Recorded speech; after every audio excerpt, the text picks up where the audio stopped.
Imagine you are watching smoke move through a grade A filling area. At first, the airflow appears smooth and controlled. Then an operator reaches into the critical zone, and suddenly the airflow changes direction.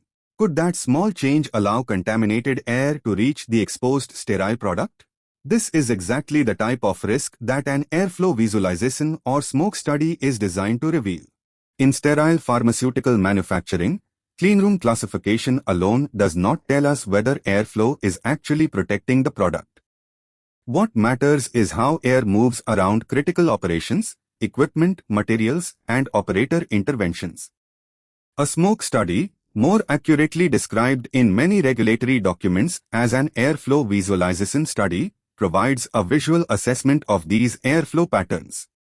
In this video, we will understand what a smoke study is, why it is performed, how it is conducted, what should be observed, how dynamic conditions are evaluated, what documentation is expected, and some of the common mistakes that can make a smoke study ineffective.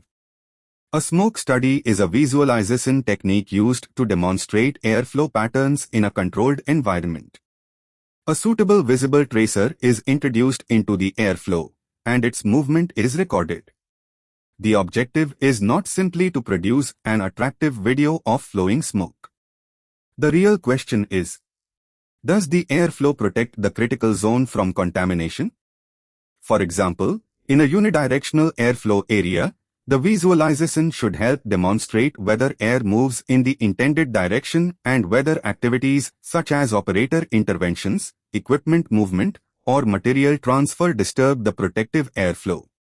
The terminology can vary. Regulatory documents may refer to these activities as airflow visualization studies rather than simply smoke studies. PIC as Annex 1 specifically states that airflow patterns should be visualized to demonstrate that air does not move from less clean areas toward higher grade areas or over operators or equipment in a way that could transfer contamination. A cleanroom can meet its specified environmental conditions and still have an undesirable airflow pattern at a particular location. For example, imagine a filling line where a component partially obstructs the airflow. Under normal conditions, the air may appear to move correctly. But when an operator opens a door, reaches into the equipment, or performs an intervention, the airflow may become turbulent or move toward the exposed product. This is why airflow visualization is particularly valuable. It allows the manufacturer to observe airflow behavior rather than relying only on numerical measurements. The FDA's aseptic processing guidance recognizes smoke studies as useful during qualification to assess particle control dynamics in critical areas. Smoke or airflow visualization studies are particularly important in areas where exposed sterile product or sterile components require protection. This can include Grade A critical zones, filling operations, open processing areas, RABS, isolators, and other locations where airflow is relied upon to protect the critical zone. The exact study locations should be determined according to the facility design, process, equipment configuration, and contamination control strategy. It should not be treated as a one-size-fits-all exercise. Let's look at the process step by step. Step 1. Define the study objective. Before generating any smoke, the team should determine what airflow behavior needs to be demonstrated. This may include airflow direction, protection of exposed product, interaction with equipment, and the effect of operator interventions. Step 2. Identify the locations. The study should cover critical areas and locations where airflow could potentially be affected. Equipment, doors, transfer points, interventions, and operator positions should be considered. Step 3. Prepare the visualization system. A suitable visualization method and appropriate tracer should be selected. The tracer must allow airflow to be visualized without creating misleading behavior. The FDA has specifically emphasized the use of appropriate practices, including neutrally buoyant media, when conducting airflow visualization studies. Step 4. Establish the operating condition. This is one of the most important parts. A study performed only with an empty room may not represent what happens during actual manufacturing. Therefore, airflow visualization should consider both at rest and in operation conditions, including representative operator interventions where appropriate. PIC as Annex 1 specifically calls for airflow pattern studies to be performed both at rest and in operation, including simulated operator interventions. During the study, the team is not simply watching whether the smoke moves. They are evaluating the direction and behavior of the airflow. For example, does air move away from the critical zone as intended? Does air from a lower grade area enter the critical zone?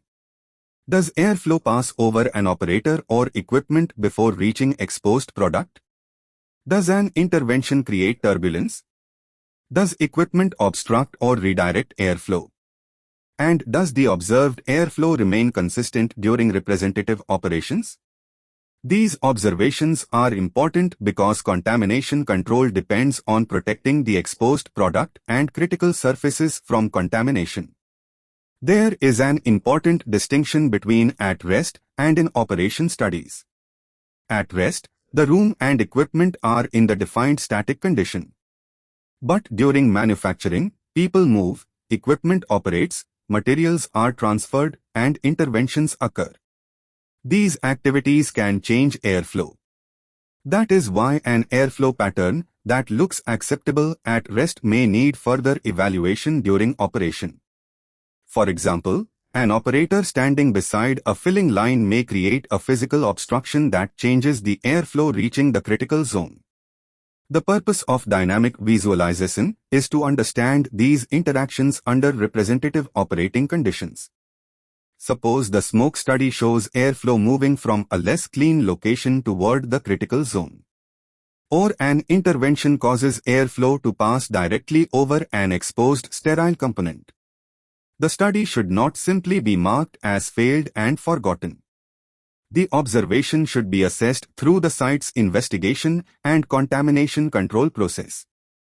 Depending on the risk, possible actions may include reviewing the equipment arrangement, changing an intervention technique, improving the facility or airflow design, or implementing other appropriate controls. PIC as Annex 1 states that where airflow movement presents a contamination risk, corrective actions such as design improvements should be implemented.